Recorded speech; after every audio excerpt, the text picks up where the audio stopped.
श्री साईं सचरित्र अध्याय 35। ओम साई राम। साईं बाबा द्वारा सन्यासी की मृत्यु का पूर्व दर्शन कैसे होता है। मद्रासी सन्यासी विजयानंद मानसरोवर की यात्रा पर निकला।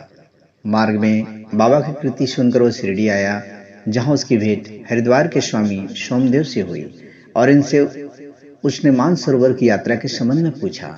स्वामी जी ने इस संबंध में जैसा वर्णन किया उसे सुनकर विजयानंद का हौसला पस्त हो गया।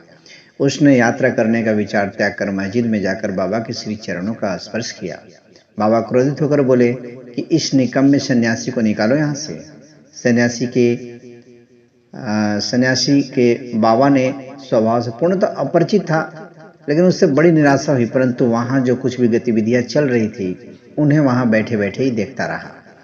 प्रातःकाल का दरबार लोगों से ठसाठस भरा हुआ था और बाबा को यथाविधि अभिषेक कराया जा रहा था।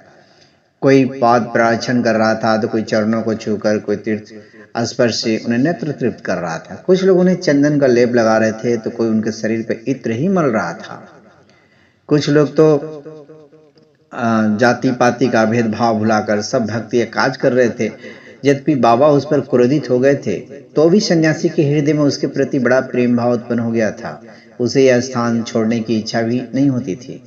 2 दिन बाद ही मद्रास से पत्र आया कि उसकी मां की स्थिति अत्यंत चिंताजनक है, जिसे पढ़कर उसे बड़ी निराशा हुई। वह हाथ में पत्र लेकर उसके समीप गया और उसने घर लौटने की अनुमति मांगी। उन्होंने कहा कि जब तुम्हें अपनी मां से इतना मोह था, तो फिर संन्यास धारण करने का कष्ट क्यों उठाया। ममता या मोह भगवा वस्त्रधारियों का क्या शोभा देता है। जाओ, चुपचाप अपने स्थान पर रहकर कुछ दिन शांतिपूर्वक बिताओ। परंतु सावधान, बाड़े में चोर अधिक हैं, इसलिए द्वार बंद कर सावधानी से रहना, नहीं तो चोर सब कुछ चुरा कर ले जाएंगे। लक्ष्मी यानी संपत्ति चंचला है और यह शरीर भी नासवान है। ऐसे ही समझकर यह लौकिक और परलौकिक समस्त पदार्थों का मोह त्याग कर अपना कर्तव्य करो। जो इस प्रकार का आचरण